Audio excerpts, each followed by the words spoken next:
guys ready to hear me rank the 14 eyeshadow palettes I tried in the month of March? Well, if that sounds good to you, then just keep watching. If you guys are new to my channel, welcome. My name is KARENHARRIS. I like to film tan girl-friendly makeup videos here on YouTube.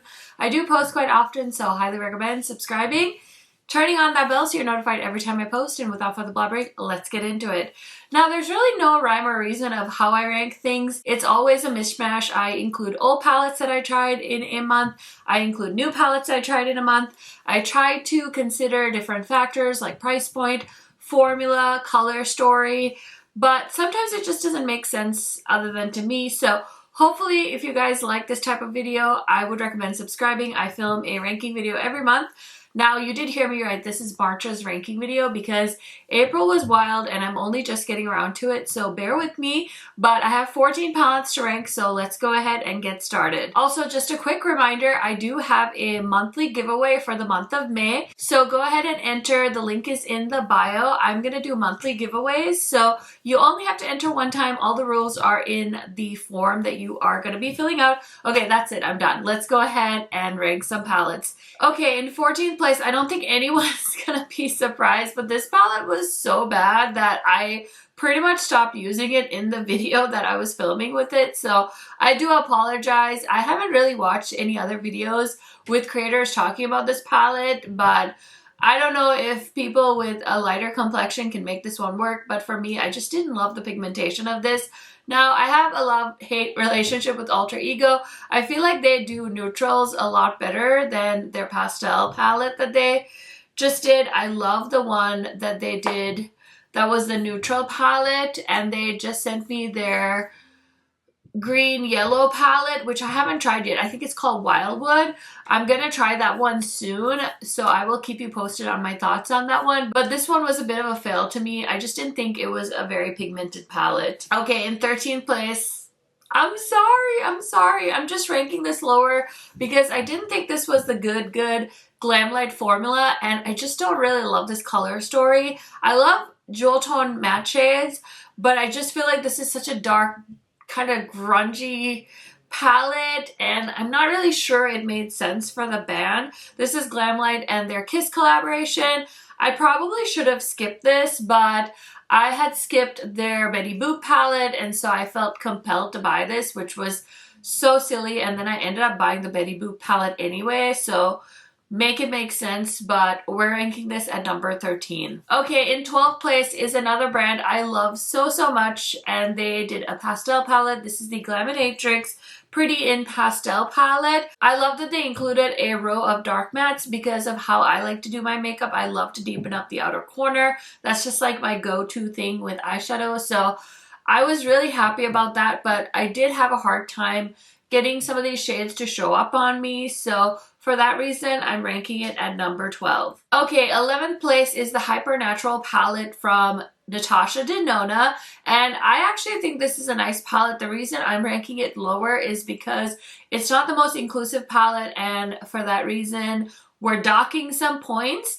I can make this work, but I don't know if anybody with a deeper complexion than me can, so I really wish they had done another palette so that more people could enjoy it. I really thought these shadows were really fun. They're meant to be like one and done eyeshadows, so that's really cool. Didn't really love like the pinky blushes, but I can make those work. And then this bronzer was the one that really put this palette in a negative place. So we have 3 shades, and first of all, these slivers are so tiny. I had to break out like a smaller bronzer brush for it, and they're kind of cool toned, so it's a little bit rough out there. I can make it work by mixing those shades together, but I feel like this pan really brought this palette down. Hopefully, if they do another face and eye palette, we will see some improvements. I don't know why Natasha Denona did 2 face and eye palettes and then she did 1. Like, I feel like the brand actually took a step back, so maybe there's something happening behind the scenes that I don't know about, but either which way, I feel like the palette just kind of could have had a lot of potential, but it bought itself down by only having 1 shade option. Okay, in 10th place, we have the Ladybug Glow and End of the Rainbow palette. This was a palette that was in the ice cream, it's like ice cream box. It's a indie subscription box, and they did send me the box. I am very appreciative for the brand and the subscription service for sending it my way. This is a cute palette. I do believe Ladybug Glow is like shut down for, I think it's health reasons. I'm not 100% sure, but they're like temporarily closed. But I just wanted to mention that I have that palette, and it's in 10th place. In 9th place is an oldie but a goodie. I didn't think much of this palette when I bought it and filmed with it, and it's just kind of been sitting there collecting dust, but I did put this in my Shop My Stash, and I actually got a lot of use out of it. I don't always have a ton of time to get ready when I'm doing like day-to-day stuff with my family and kids and stuff like that, but every once in a while when I do have time, I will try and do something with eyeshadow, and it's been really fun to just like reach back into this and just throw on a shade all over the lid. But these browns are really pretty and they blend nicely, so for that reason I put this at number 9. It's just a little bit of a rediscovery in my collection. Same as number 8, this is the Natasha Denona Mini Gold Palette. I don't think you can buy this anymore, but this was my favorite mini palette for a long time, just because I love the color story. It's got that grungy, kind of like dirty gold color story to it. I also love the original gold palette, so this particular series from Natasha Denona has a very special place in my heart. Okay, in 7th place is another oldie but a goodie. This is the Ambiance palette from Sigma Beauty. I did do a video in March where I kind of just went over all of my Sigma favorites, because I always say Sigma has really great sales and I don't have a video with like showing you everything and my favorites and things like that. So I did create an eye look with the Ambiance palette, and it's just a great everyday neutral palette. Now you guys know I love colorful palettes, but I do dabble in neutrals as well, and this is a solid palette from Sigma. Okay, oh my gosh, I used a lot of old palettes in the month of March because I think March was a little bit slow for me, so I was able to go back and use some other palettes. So in 6th place I have the Cloud Forest palette from Nomad. So I wanted to use this in preparation for their March palette launch, and I feel like I wanted to try this out, so I did create with this. It's a fun rainbow palette from Nomad, so I wanted to try it out. I can't remember if this one got discontinued. I'm not 100% sure, but I'll pop it up on the screen. Okay, in 5th place, we have the collaboration palette from Steph's Beauty Stash and Gourmand Girls. This is such a fun color story. It definitely has me in the mood for summer. It's got a gorgeous mix of neons, pastels, some beautiful shimmers, and then Steph also included some deepening up shades, which is essential for me. So congratulations again to Steph and Christina from Gourmand Girls for creating this awesome collaboration palette. Okay, in 4th place, we have to give it to the Adept Flying Fiddles palette. So I definitely had a bit of a hard time getting into this color story. I don't know why, because I feel like it's such a like good mix of neutrals with some fun like more toned down pops of color. So there's really no reason, but I will say this formula is a little bit different from the more creamier metallic formula that I'm used to with Adept, but honestly, I've just been loving all of the palettes that they've been launching.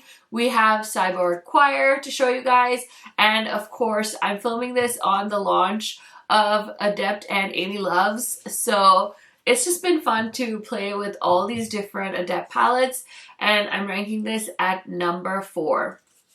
Okay, in 3rd place, I feel like I should rank this a little bit higher, but I need to get to know this palette a little bit better. So in 3rd place, we have the Groovy Gardens palette from Ensley Rain, and it looks like this. So I kind of looked at this next to Harvest Moon because it has a lot of those grungy tones. The palettes together create just like this big old grungy kind of fall themed palettes. So I like live for it. You guys know Ensley Rain is one of my newer favorite indie brands. They just have such gorgeous color stories. So I'm so excited. Hopefully I can play with this even more. I did just pick up their new Flower Moon and Strawberry Moon. They kind of redid them and reformulated them. So I did grab those in the month of April, so I'm looking forward to playing with those as well. Lots of work to do, so little time, but I'm slowly chipping away at all of the palettes that I want to play with. Okay, in 2nd place is Cyborg Choir from Adept Cosmetics. Now this one I really love. I love the fun pops of color. I love the metallics in this. This is such a fun, vibrant palette. The mattes are a little bit thin, but they do build up nicely. This yellow shade I really couldn't get to show up on me. Maybe if I had used a lighter eyeshadow base, but that's typically not what I do, so I couldn't get it to pop on me, but I really like the looks I was able to create with this palette, and I think Adept did such a good job with this one. Okay, so it's time for the #1 palette, and I feel like you guys will be surprised because I did pass up Adept and Ensley, which are two of my favorite brands, but I had to give it to the Nomad Wild, oh my god, I always forget, the Ireland Wild Atlantic Way palette.